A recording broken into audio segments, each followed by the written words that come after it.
Abra sua Bíblia, por favor, para Juízes.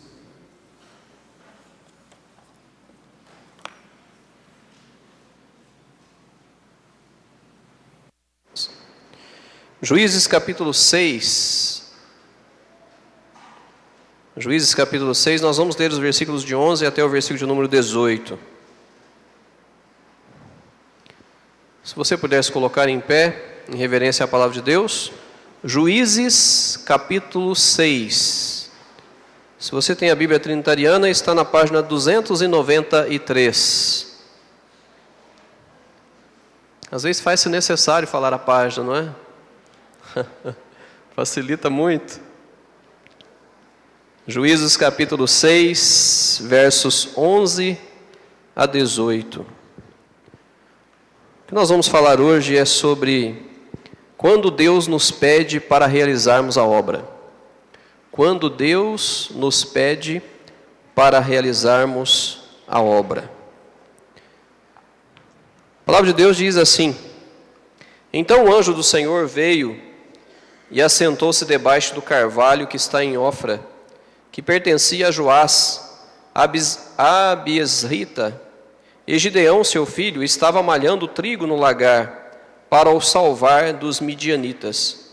Então o anjo do Senhor lhe apareceu e lhe disse: O Senhor é contigo, homem valoroso. Mas Gideão lhe respondeu: Aí, Senhor meu, se o Senhor é conosco, por que tudo isto nos sobreveio? E que é feito de todas as suas maravilhas que nossos pais nos contaram, dizendo: Não nos fez o Senhor subir do Egito? Porém agora o Senhor nos desamparou e nos deu nas mãos dos midianitas. Então o Senhor olhou para ele e disse: Vai nesta tua força e livrarás a Israel das mãos dos midianitas. Porventura não te enviei eu? E ele lhe disse: Aí, Senhor meu, com que livrarei a Israel? Eis que a minha família é a mais pobre em Manassés, e eu o menor na casa de meu pai. E o Senhor lhe disse: Porquanto eu hei de ser contigo, tu ferirás aos midianitas como se fossem um só homem. E ele disse: Se agora tenho achado graça aos teus olhos, dá-me um sinal de que és tu que falas comigo. Rogo-te que daqui não te apartes, até que eu volte e traga o meu presente, e o ponha perante ti. E disse: Eu esperarei até que voltes. Vamos orar? Santo Deus e Pai, que o Senhor fale conosco agora através da Tua Palavra. Que esta, ó Deus, venha nos orientar, nos despertar, venha trazer, ó Deus, à nossa mente qual o pedido do Senhor para as nossas vidas. Sabendo, ó Senhor, ó Deus, que nós somos capazes, porque vem de Ti, ó Pai, aquilo que o Senhor deseja que venhamos realizar. Abençoa-nos, Senhor Deus, usa-me com o Teu poder, para a glória do Teu nome. No nome de Jesus, amém. Podemos assentar? Quando Deus nos pede para realizarmos a obra. Olhando para o personagem do texto, a Bíblia nos diz que Gideão, ele foi o 5º juiz de Israel, ele era estrategista militar, especialista em surpreender. Ele foi um dos heróis da fé, citado em Hebreus capítulo 11. Ele derrotou o exército midianita com apenas 300 homens. E ele foi proclamado rei pelos homens de Israel, mas ele não aceitou. E embora difícil de ser convencido, ele agiu segundo as suas convicções. Então estes eram os pontos fortes de Gideão. Mas ele também teve seus momentos de fraqueza, pois ele era um ser humano como eu e você. Ele temeu que suas próprias limitações impedissem o trabalho de Deus. Ele reuniu o ouro dos midianitas e fez um éfode. Ele fez uma estola sacerdotal, não é, que se tornou um perigo objeto de adoração. E com uma concubina, ele teve um filho, que foi Abimeleque, que trouxe muito desgosto e tragédia para a família e para a nação de Israel. E ele falhou em estabelecer os caminhos de Deus para o povo de Israel, que após a sua morte, eles voltaram à adoração de ídolos. Então Gideão, ele dedicou as características de sua personalidade a Deus, com quem ficou familiarizado. E ele teve os seus momentos de falha e fraqueza, mas ainda assim, ele era o servo do Senhor. Ainda assim, ele servia a Deus. Ainda assim, Deus olhava para ele e pedia para ele o que era para ser feito, apesar de suas falhas e de suas fraquezas. Ele se destacou na história, não por ser um grande homem, mas por ter um grande Deus. Aí ele destacou na história. Então precisamos acreditar que Deus, ele é capaz de transformar os fracos, os tímidos e os abatidos para dar grandes vitórias ao seu povo. Deus é capaz de fazer isso. A maioria de nós quer conhecer o plano de Deus para a nossa vida, mas nem sempre nos interessamos em como fazê-lo. Agora, como fazê-lo é prerrogativa de Deus, pois a obra é dele. Ele simplesmente quer nos usar. Agora, para ele realizar a obra através de mim, algo muito importante faz-se necessário, que é o meu interesse. Eu preciso ser interessado. Precisamos nos comprometer com a obra que Deus quer realizar através de nós. Eu preciso querer fazer a obra de Deus. Então, nesta manhã, o Senhor nos pede para realizarmos a sua obra. E Ele está pedindo para cada um de nós. Não tente você se excusar desta responsabilidade. Não tente você. Deus está pedindo para cada um de nós realizarmos a sua obra. E a obra não está somente aqui. E nós vamos perceber diante da mensagem que nós vamos abordar nesta manhã. Então, o Senhor nos pede para realizarmos a sua obra. E nós iremos analisar através da vida de Gideão como isso acontece. Em primeiro lugar, Deus ele nos chama em meio à nossa presente obediência. Ele nos chama em meio à nossa presente obediência. O versículo 12 diz assim: Então o anjo do Senhor lhe apareceu e lhe disse: O Senhor é contigo, homem valoroso. Consegue imaginar um homem desobediente sendo chamado de valoroso? Consegue imaginar isso? Um homem desobediente sendo chamado de valoroso? Isso é hipocrisia, não é verdade? Agora, Gideão, ele foi dado como valoroso porque ele temia o Deus de Israel e porque pensava no bem do povo. Ele temia o bem de Israel e não estava pensando somente nele. Ele cuidava do povo, ele zelava pelo povo. Ele pensava naquela nação. Ele tinha amor pela nação. Já vamos pensar um pouquinho nesse momento? Será que nós amamos a nossa nação? Será que nós temos cuidado pelo povo? Será que nós pensamos naqueles que estão indo lá fora, seguindo o curso deste mundo? Preso pelas garras de Satanás? Se morrerem, vão para o inferno? Será que nós nos preocupamos com estes? Gideão se preocupava. Gideão tinha interesse por aqueles que estavam diante dele e por todos os outros. No momento em que o anjo foi falar com ele, ele estava malhando o trigo. E esse processo era a separação dos grãos da palha. E isso normalmente era feito em uma grande área, quase sempre em uma colina, onde o vento assoprava a palha quando o agricultor jogava o trigo batido para o ar. Quantos aqui já torraram café, não é? E aí você tem que jogar o café para cima, os grãos, para quê? Para que o vento leve a palha, não é isso? Então era isso que Gideão tinha que fazer em relação ao trigo. E no entanto, se Gideão tivesse feito isso, ele teria sido preso à face dos assaltantes que invadiram Israel. Porque a hora que ele jogasse, eles iam perceber, ali tem movimento, então vamos lá, não é? E o trigo naquela época era algo essencial, era o meio de sobrevivência deles. Então, os salteadores, eles iam para roubar, para ter o seu sustento. Então, além do mais, ele foi forçado a debulhar o trigo em uma prensa de lagar, em um buraco, provavelmente escondido, e local pouco provável para se guardar a colheita de cereais. A prensa de lagar era usado para pisotear uvas, não era para poder malhar trigo, mas ali ele o fez para quê?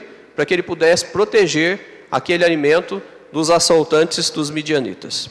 Uma vez que Deus chamou a atenção de Gideão, ele deu a sua primeira missão.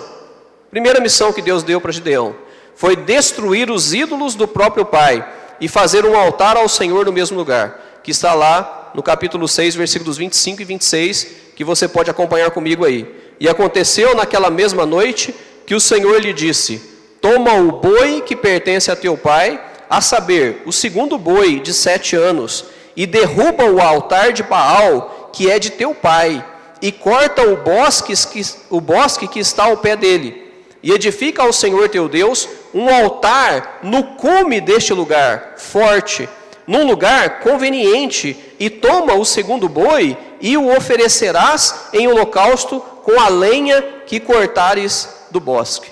Então no versículo seguinte, nós vemos que Gideão, ele levou 10 homens consigo e cumpriu o mandamento do Senhor na mesma noite.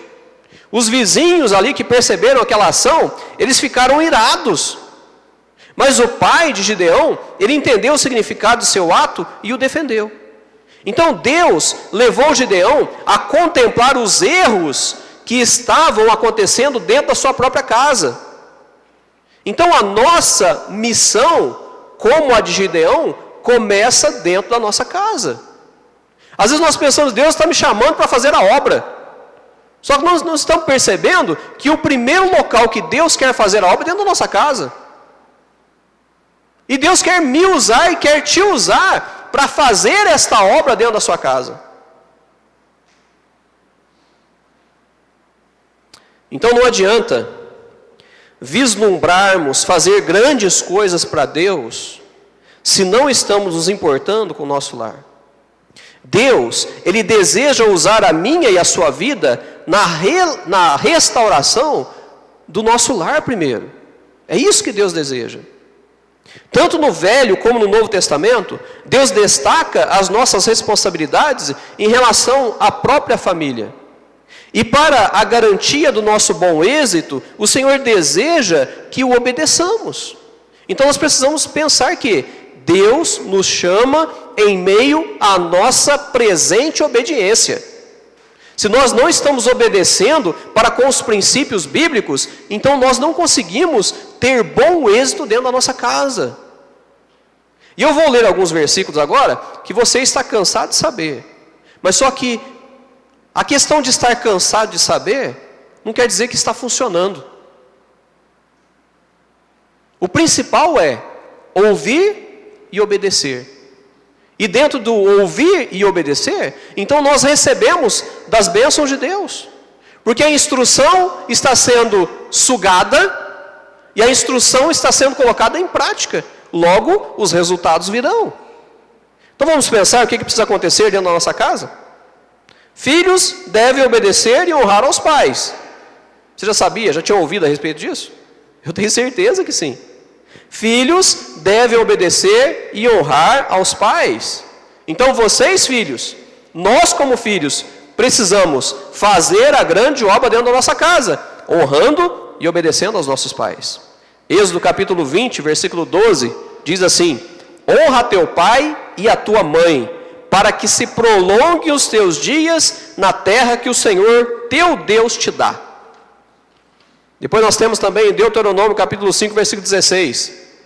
Honra teu pai e a tua mãe, como o Senhor teu Deus te ordenou. Como o Senhor teu Deus te ordenou, para que se prolongue os teus dias e para que te vá bem na terra que te dá o Senhor teu Deus. Depois Mateus capítulo 15, versículo 4. Porque Deus ordenou dizendo: honra teu pai e a tua mãe, e quem maldisser ao pai ou à mãe, certamente morrerá. E nós temos também Efésios capítulo 6, versículos 1 a 3. Vós, filhos, sede obedientes a vossos pais no Senhor, porque isto é justo. Honra a teu pai e a tua mãe, que é o primeiro mandamento com promessa, para que te vá bem e vivas muito tempo sobre a terra. Quer fazer a obra? Precisa começar dentro da sua casa. E você, filho, você, filha, precisa honrar o seu pai e a sua mãe, porque é o mandamento de Deus, é a ordem de Deus, para que nós possamos ir bem e para que possamos ter vida nesta terra, e por muitos anos, e por longos anos. Então aqui está a obra que precisa começar dentro da nossa casa. Em segundo lugar, maridos e esposas devem amar um ao outro. Vamos ver também os textos? Efésios capítulo 5, versículo 25 diz: Vós, maridos, amai vossas mulheres, como também Cristo amou a igreja e a si mesmo se entregou por ela. Você, marido, tem coragem de entregar a sua vida por causa da sua esposa?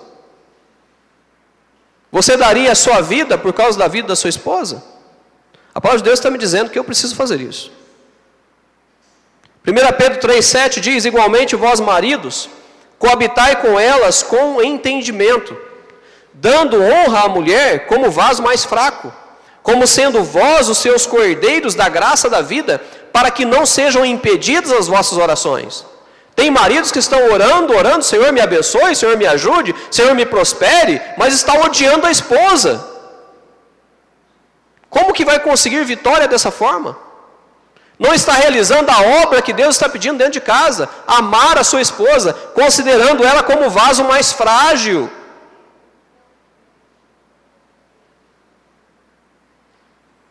E nós temos também, só falei dos homens até agora, né?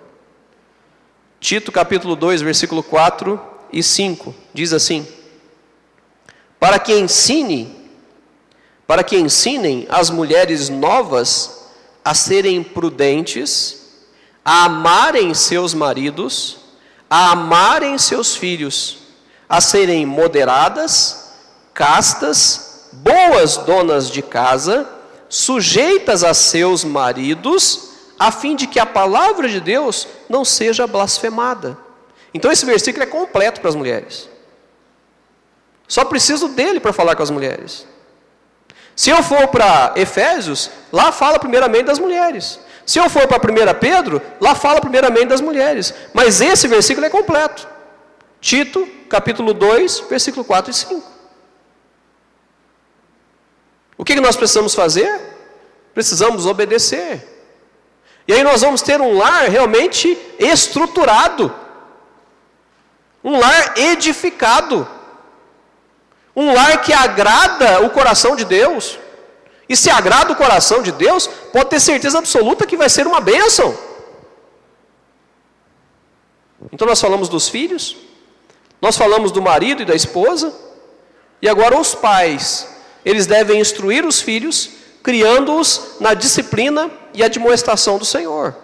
Lá em Deuteronômio capítulo 6, versículos 6 e 7 diz: E estas palavras que hoje te ordeno, estarão no teu coração, e as ensinarás a teus filhos, e delas falarás assentado em tua casa, e andando pelo caminho, e deitando-te, e levantando-te.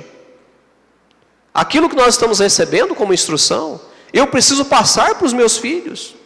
Aquilo que Deus está falando comigo, eu preciso ser o canal para que os meus filhos também possam compreender, possam entender. Provérbios 22, 6, fala que educa a criança, né? No caminho em que deve andar, e até quando envelhecer não se desviará dele. Olha só a simplicidade da palavra de Deus, olha só a precisão da palavra de Deus. Educa a criança no caminho em que deve andar, e até quando envelhecer não vai se desviar dele. Eu tenho isso como experiência de vida.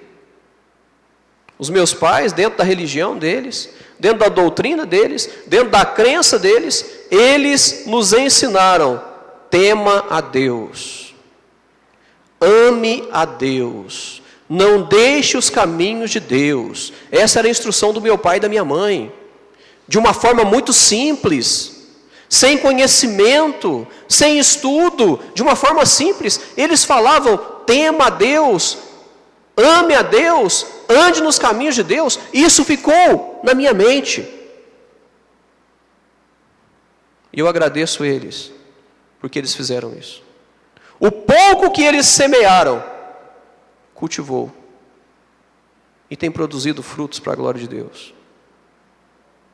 E nós podemos ver também em Efésios capítulo 6, versículo 4: E vós, pais, não provoqueis a ira a vossos filhos, mas criai-os na doutrina e admoestação do Senhor. Se eu criar os meus filhos na doutrina e admoestação do Senhor, eu jamais vou desafiá-los, eu jamais vou provocar a ira deles, Porque se você provocar a ira dos seus filhos, você está correndo o risco de perder os seus filhos.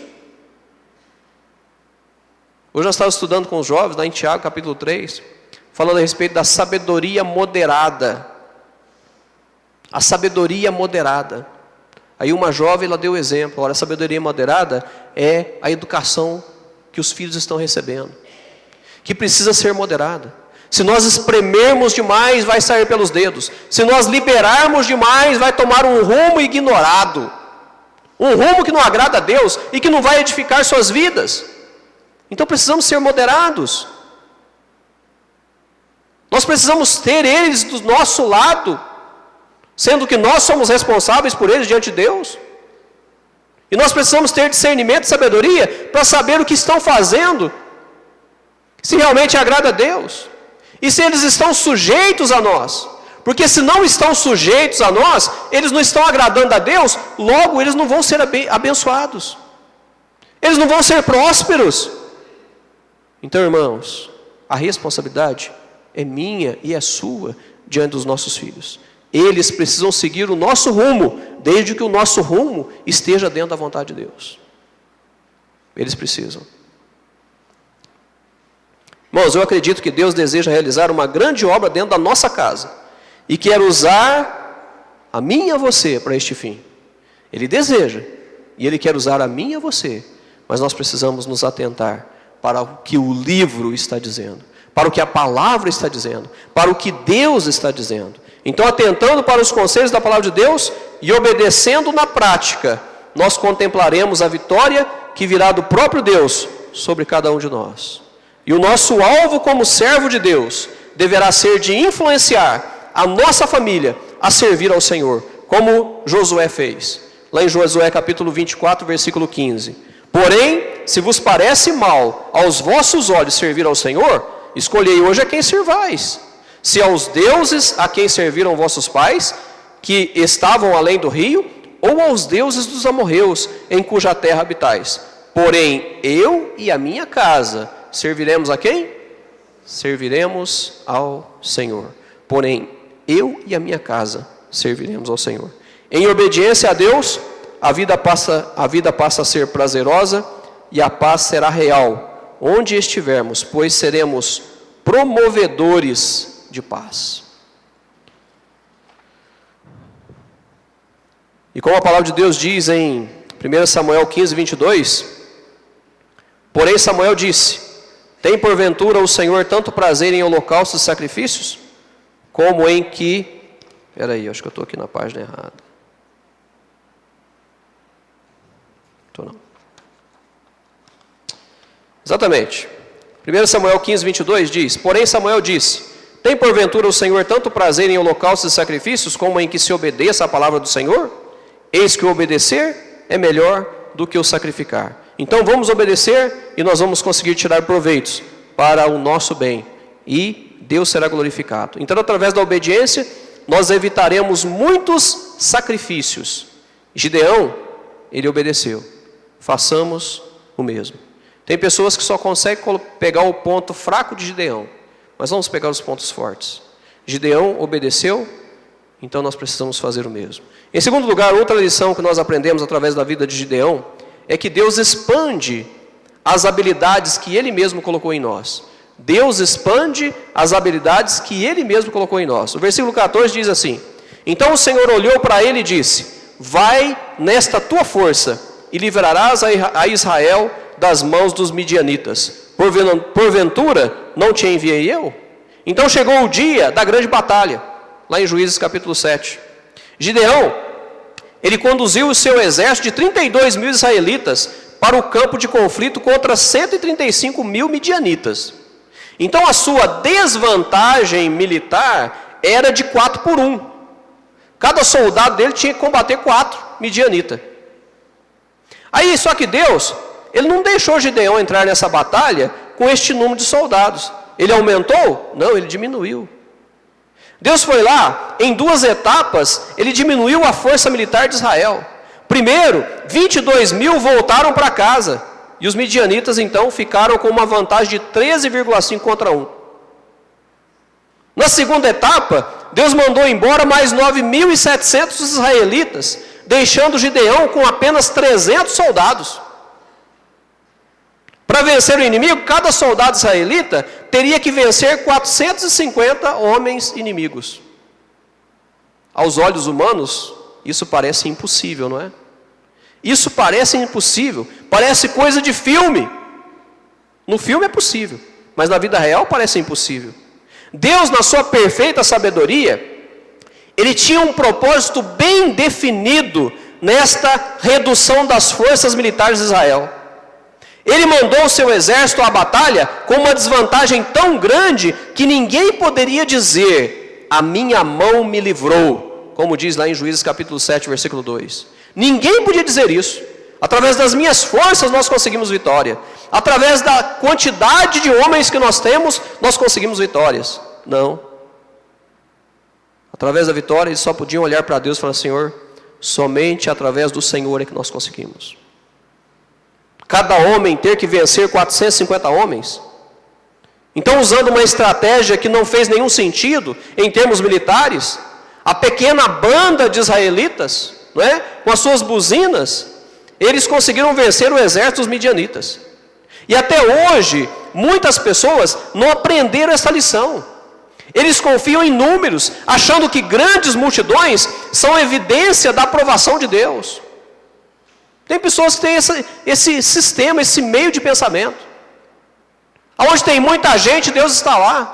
Tem pessoas que pensam o seguinte: ah, porque ele é muito próspero, Deus está com ele. Quem disse? De onde você tirou essa teoria? O que a Bíblia me informa é que Satanás, ele tem poder. Satanás, ele se transfigura em anjo de luz. Satanás também oferece. E Satanás não oferece coisinhas, não. Satanás oferece coisas estrondosas. Ele não pinta um quadro feio de tempestade, não. Ele pinta um quadro lindo, de bonança, de perseverança, de alegria. É isso que Satanás faz. Satanás, ele não é aquele diabinho, não. Isso aí, talvez você já ouviu isso, né? Que é vermelho, chifrudo, rabudo. Satanás não é esse, não. Ele vem com um ser bonito, formoso. É isso, Satanás, ele quer enganar.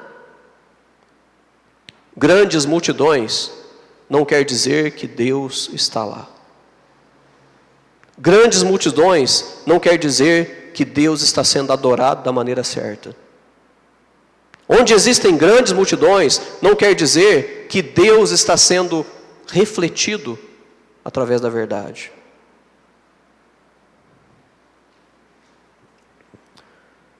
Dependem de, estas grandes multidões, né? Dependem de estratégias e táticas humanas e carnais para alcançar alvos de crescimento de igrejas. E no fim, se gabam em seus relatórios, destacando os grandes feitos de homens. A glória não é de Deus, a glória é de homens.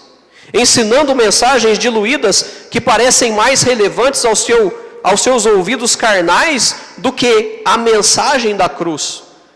Colocam em destaque edifícios impressionantes para atrair pessoas que não aceitariam a chamada simples de um Salvador humilde.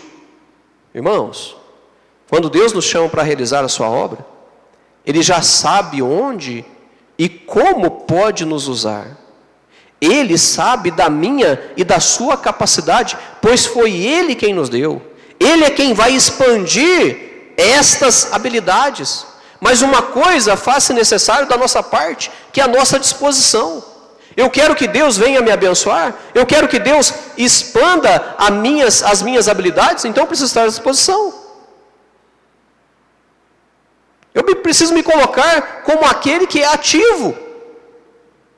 Tem uma frase que soa de forma muito linda e que parece até ser bíblica, mas não é bíblica. Quantos já ouviram a seguinte frase? Deus não escolhe os capacitados, Ele capacita quem?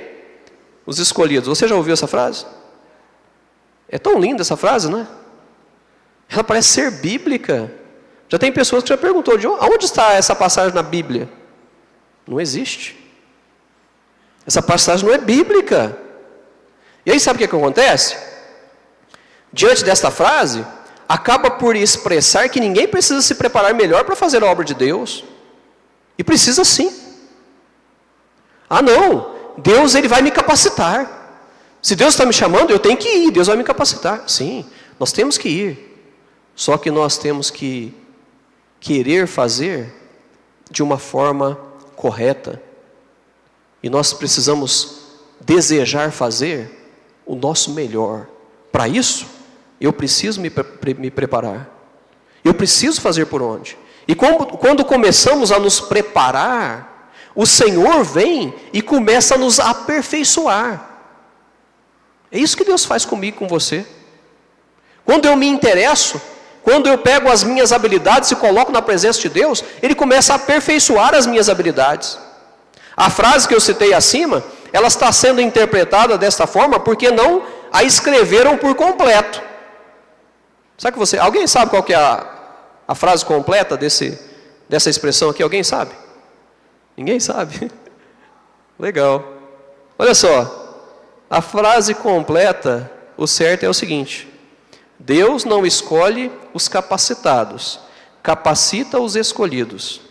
Continua a frase. Fazer ou não fazer algo só depende de nossa vontade e perseverança. Fazer ou não fazer algo só depende da nossa vontade e perseverança. Agora você tem ideia quem escreveu essa frase?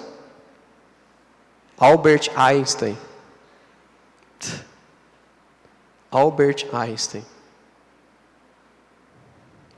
Deus, Ele tem o poder de abençoar, mas Ele quer nos ver envolvidos, trabalhando. Ele quer aperfeiçoar as nossas habilidades, mas Ele quer ver a mim e a você envolvido, trabalhando. Sabendo das habilidades que o Senhor tem nos dado, nós vamos nos dispor para servi-lo, para experimentarmos o quanto Ele poderá fazer através de cada um de nós. Lá em Isaías capítulo 6, versículo 8, nós conhecemos muito bem esse texto que diz o seguinte: depois disto, ouvi a voz do Senhor que dizia: a quem enviarei e quem há de ir por nós? Então disse eu: eis-me aqui, envia-me a mim. Quantas vezes você já disse isso para Deus? Senhor, eis-me aqui, envia-me a mim. Nós usamos muito esse texto aqui para poder falar em conferências evangelísticas, não é? Para poder falar de que nós precisamos ir e pregar o evangelho a toda criatura. Senhor, eis-me aqui, envia-me a mim. Agora Deus também está falando a nós nesta manhã. Quem que vai ajudar aqueles bebezinhos no berçário? Hoje nós temos o João Afonso, né? Ele está lá no berçário, netinho da Natalina, filho do Humberto. Deus está falando comigo e com você nesta manhã. Quem que vai ajudar aqueles bebezinhos no berçário? Quem que vai auxiliar os visitantes e fazê-los se sentir bem-vindos na nossa igreja? Quem? Quem que vai evangelizar através de um grupo de visitação? No próximo sábado nós temos reunião com os grupos de visitação. Quantas pessoas novas nós vamos ter naquele sábado, às 14 horas, interessadas em fazer a obra de Deus? Deus está falando, quem que vai evangelizar através desses grupos de visitação? Quem que vai contribuir para que a obra de Deus continue avante? Quem? Vamos estar falando sobre dízimo no discipulado. E aí, uma pessoa falou assim, olha, a igreja ela não consegue se desenvolver com o vento. Não. A igreja vai continuar através da nossa contribuição. E Deus está falando, quem que vai contribuir para que a obra de Deus continue avante? Quem que vai doar o seu talento para louvar a Deus através de um instrumento ou através do coral? Quem que vai? Quem que vai se dispor para dar uma faxina na igreja? Ah, pastor, não, olha, eu estou percebendo que os vidros, não é? Olha aqui, esses blindex é uma benção, né? Você pôs a mão, já está lá a sua digital. Aí quase que vão falar assim, Senhor, eu quero fazer uma faxina nas vidraças da igreja. Que dia que eu posso vir? Faz essa pergunta para mim, para você ver. Hoje mesmo. Almoça e vem. Não é? Mas quantos? Quem que vai se preparar para substituir os pastores e líderes desta igreja? Pois eles não são eternos. Quem que vai nos substituir? Quem que vai se interessar pela obra de Deus? Quem? Tenha certeza de uma coisa. Deus, Ele expande as habilidades daqueles que se envolvem. E quando Deus nos pede para realizarmos a obra, Ele nos chama em meio à nossa obediência. E Ele realmente expande as habilidades que Ele mesmo colocou em nós. E em último lugar, Deus Ele nos usa, apesar das nossas limitações e falhas. Deus nos usa, apesar das nossas limitações e falhas. Os versículos 13, o versículo 15 e o versículo 17 diz assim: Mas Gideão lhe respondeu: Aí, Senhor meu, se o Senhor é conosco, por que tudo isso nos sobreveio? E que é feito de todas as suas maravilhas, que nossos pais nos contaram, dizendo: Não nos fez o Senhor subir do Egito? Porém agora o Senhor nos desamparou, e nos deu nas mãos dos midianitas, e Ele lhes disse: Aí, Senhor meu, com que livrarei a Israel? Eis que a minha família é a mais pobre em Manassés, e o menor na casa de meu pai. E ele disse: Se agora tenho achado graça aos teus olhos, dá-me um sinal de que és tu que falas comigo. Então Gideão, ele questionou, ele culpou Deus, ele se colocou como um coitadinho e desconfiou de Deus. Ele achava-se incapaz e começou a dar desculpa para não fazer a obra que o Senhor estava pedindo, onde na verdade ele estava com medo. A extrema dúvida e sua insegurança, não é, fez com que ele tivesse aquela atitude. Só que Deus respondeu para ele que iria usá-lo. Eu vou te usar. Então a lição aqui é esta: Deus usa os fracos. O mundo cultua o poder e a força. Agora Deus usa os fracos para derrubar os fortes, porque Ele fortalece as fraquezas dos que usa. A fraqueza dos que usa. O apóstolo Paulo ele dizia isso. Ele disse isso, né? Lá em 2 Coríntios capítulo 12, versículo 10. Por isso, sinto prazer nas fraquezas, nas injúrias, nas necessidades, nas perseguições, nas angústias, por amor de Cristo. Porque quando estou fraco, então sou forte. Isso é real nas nossas vidas. Quando nós estamos desfalecendo, é a hora que nós olhamos para cima: Senhor, tem misericórdia de mim. Senhor, me ajuda. Pelo menos essa deve ser a nossa busca. Tem pessoas que estão se afundando e não querem saber de Deus. Mas aquele que é crente realmente, ele sabe que ele tem que olhar para o alto. Ele sabe que ele tem que contemplar a face daquele que realmente pode fazer diferença em sua vida. Que pode fazer ele levantar novamente. Há uma advertência aqui. Enquanto foi fraca a igreja de Cristo, foi poderosa. Enquanto ela era fraca, a igreja era poderosa. Agora, quando passou a cultuar o poder e se aliou a ela, a ele, na verdade, a esse poder, então ela se enfraqueceu. Então, muitos na igreja de hoje querem a força política, social e econômica. A força da igreja está no poder de Deus que age nela, e não na força política, social e econômica. Não confundamos as coisas e não amemos o poder humano e secular, nem ambicionemos poder espiritual. Seja o nosso desejo que a glória de Deus se manifeste em nossa vida e que o reconhecimento seja somente para Ele, não para nós. Quando eu quero reconhecimento para mim, eu estou roubando a glória de Deus. Eu não vou ser abençoado e não vou conseguir ser uma bênção quando eu roubo a glória de Deus. O que derruba o homem é o famoso orgulho, não é? O orgulho derruba o homem. Mas todas as vezes que olharmos para o alto, buscando a ajuda misericordiosa de Deus, o socorro virá instantaneamente e uma nova oportunidade nos será dada. Hebreus capítulo 4, versículos 15 e 16 diz assim: Porque não temos um sumo sacerdote que não possa compadecer, compadecer-se das nossas fraquezas. Porém, um que, como nós, em tudo foi tentado, mas sem pecado. Cheguemos, pois, com confiança ao trono da graça, para que possamos alcançar misericórdia e achar graça, a fim de sermos ajudados em tempo oportuno. Será que Deus achou graça diante de você em tempo oportuno? Eu tenho certeza que sim. Irmãos, só não é ajudado quem não permite Deus agir em seu favor. O tempo oportuno para se ter uma vida cristã saudável é agora. Ninguém precisa se sentir incapaz ou derrotado, porque o nosso socorro, ele vem do alto, como diz o Salmo 121. Todos nós somos limitados e fracos, mas só é derrotado aquele que não pede ajuda a quem de direito. Quando Deus nos pede para realizarmos a obra, falhas e limitações se tornam em ferramentas para nos aproximar cada vez mais daquele que governa a nossa vida.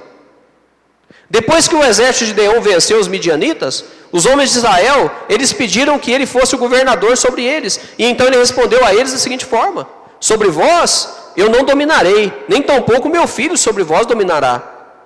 Quem que vai dominar? O Senhor sobre vós dominará. E nós podemos concluir dizendo que quando Deus nos pede para realizarmos a obra, Ele irá usar os que estão em presente obediência, Ele expandirá as habilidades que Ele mesmo nos deu, e apesar das nossas limitações e falhas, Ele usa. Então todos estão sendo convocados nesta manhã a fazer algo para Deus, onde não somos forçados, mas seremos grandemente recompensados se nos dispusermos. Ele está chamando, Ele está convocando. O cristão saudável é aquele que está ativo. Esse é o cristão saudável.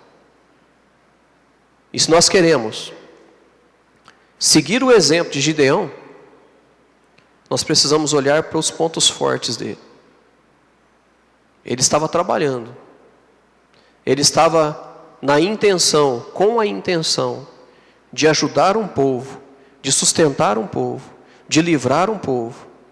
Diante daquela atitude dele, Deus chamou ele para algo maior, muito maior.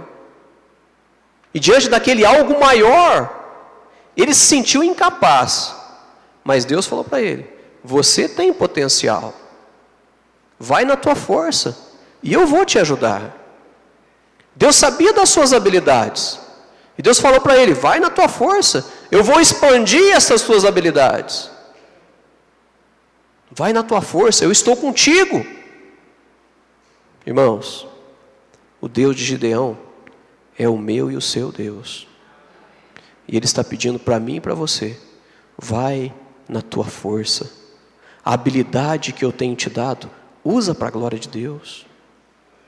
E entenda que a maior obra que você tem que realizar está dentro de 4 paredes, que é a sua família. Invista na sua família e Deus vai te honrar.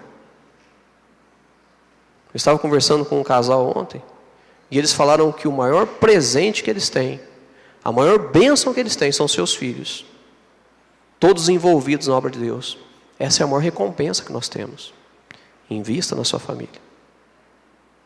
Que Deus nos ajude, que nós possamos obedecer ao chamado de Deus, que quando Ele falar para nós realizarmos a sua obra, que estejamos todos dispostos e desejosos, porque quando nós estamos desejosos, nós fazemos de uma forma muito diferente. Fazemos com afinco, fazemos com amor, fazemos com dedicação, procuramos fazer com precisão. Então que Deus nos ajude. E pense nisso. Quando Deus nos pede para realizarmos a obra, que Deus nos ajude. Feche seus olhos, vamos orar.